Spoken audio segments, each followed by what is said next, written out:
ദൈവത്തിരുനാമത്തിന് സ്തോത്രം ചെയ്യുകയും സ്തുതിക്കുകയും ചെയ്യുന്നു.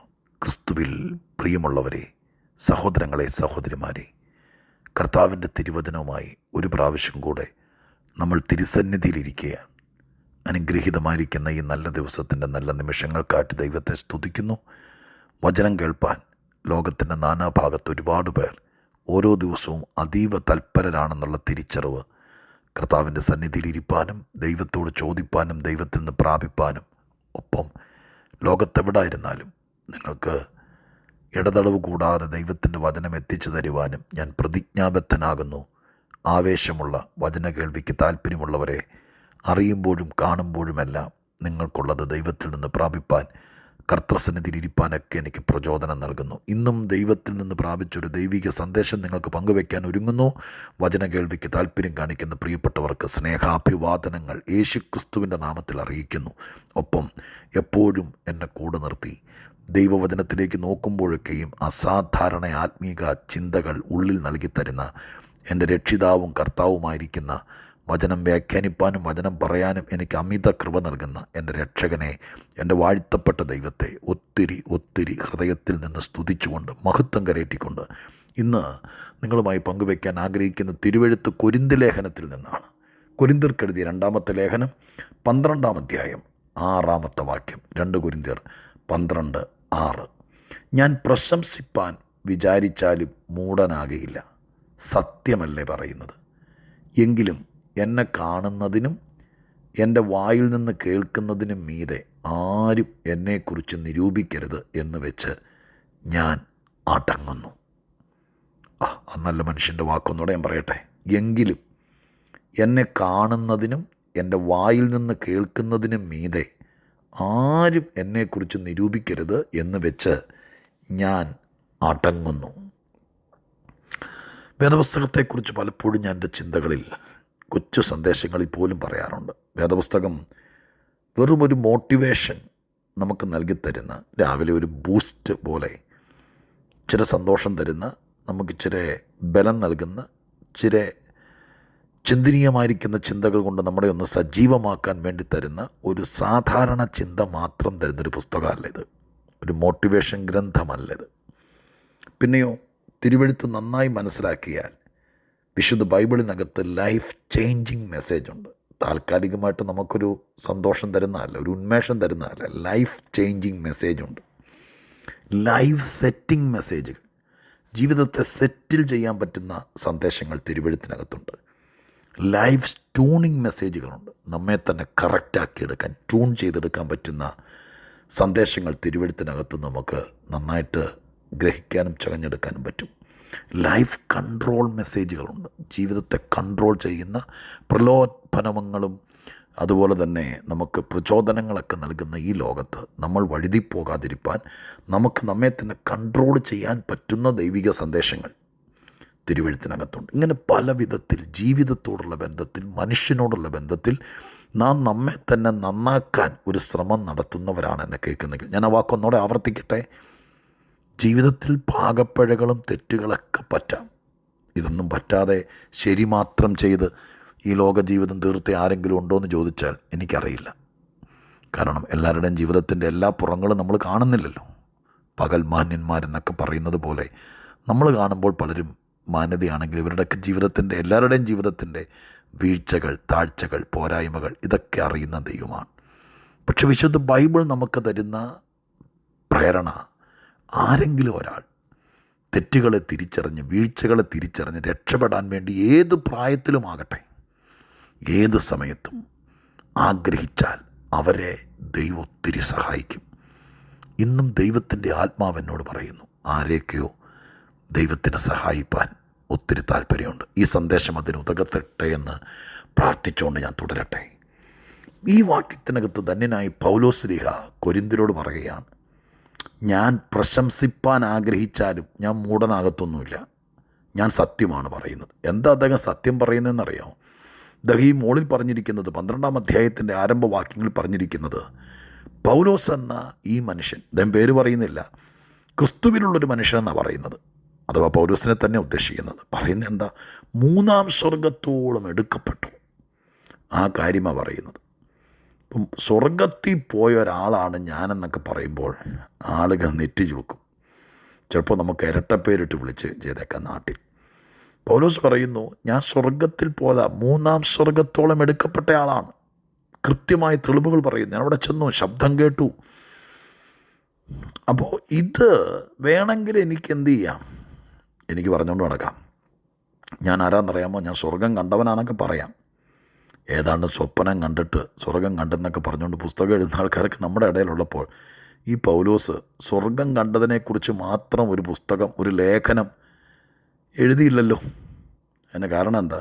തന്നെത്താൻ പ്രശംസിക്കുന്നവനല്ല. അതുകൊണ്ട് അദ്ദേഹം എഴുതി, പ്രശംസിക്കാനാണെങ്കിൽ എനിക്കുമുണ്ട്, ഞാൻ സ്വർഗം കണ്ടവനാ. പക്ഷെ അതൊന്നും ഇവിടെ പറയുന്നില്ല. എൻ്റെ സബ്ജക്റ്റ് അതല്ല. ഞാൻ സത്യമാണ് പറയുന്നത്, ഭോഷ്കല്ല.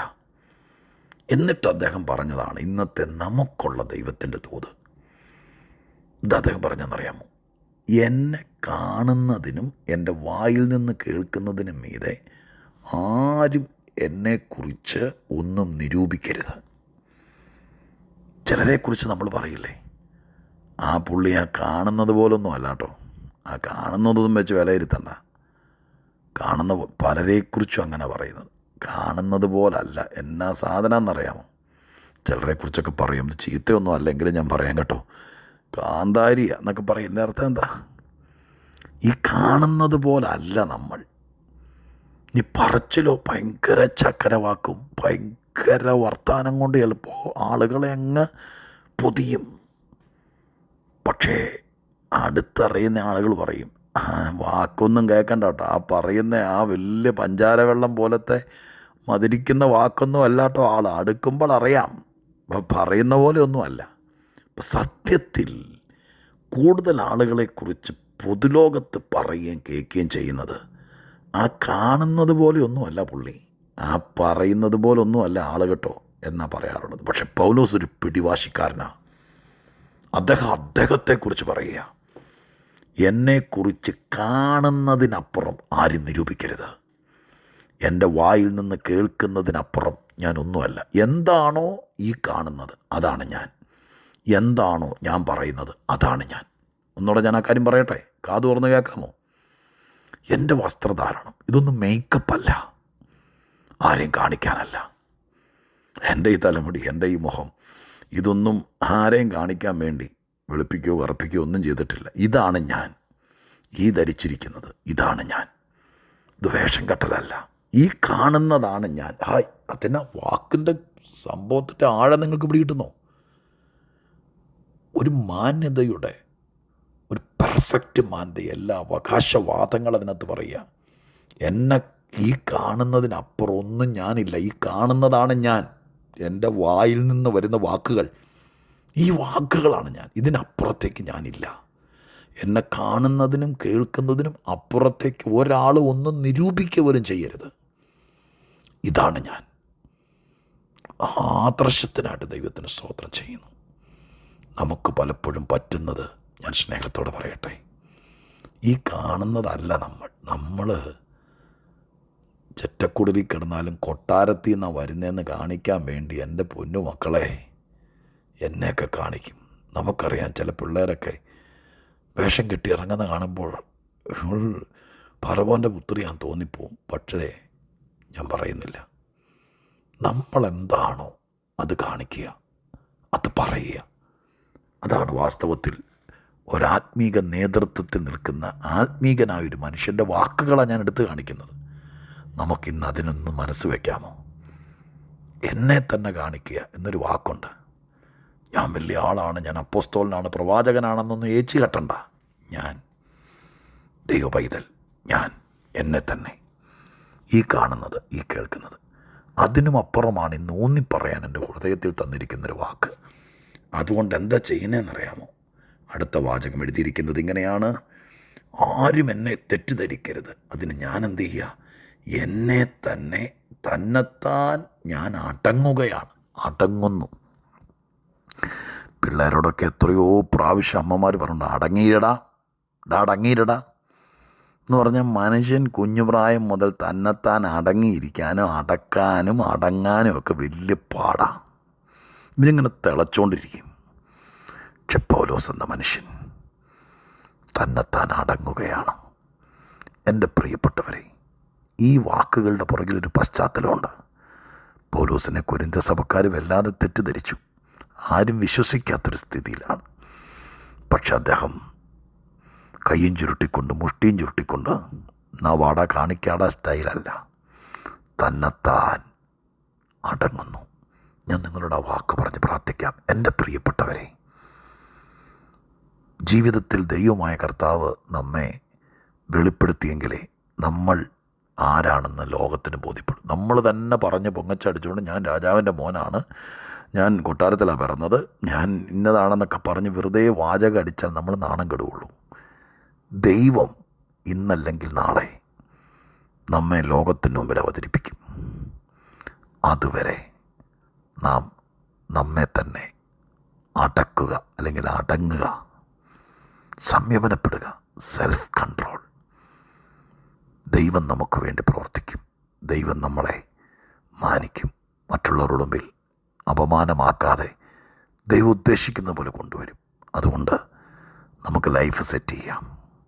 നമുക്ക് നമ്മെ തന്നെ അടക്കാം. ആരെങ്കിലും എന്തെങ്കിലുമൊക്കെ പറയട്ടെ, പ്രകോപനത്തിലേക്ക് പോകാതെ, ഒരു വെല്ലുവിളിയിലേക്ക് പോകാതെ, ഒരു വാശിയിലേക്കും വൈരാഗ്യം തീർക്കാൻ വേണ്ടി ജീവിതത്തിൻ്റെ നല്ല നാളുകൾ പഴയ നിയമത്തിലെ ശൗലിന് പറ്റിയതുപോലെ ദാവീദിൻ്റെ പുറകെ നടന്ന് ജീവിതം തീർക്കാതെ നമുക്ക് നമ്മെ തന്നെ അടക്കാം.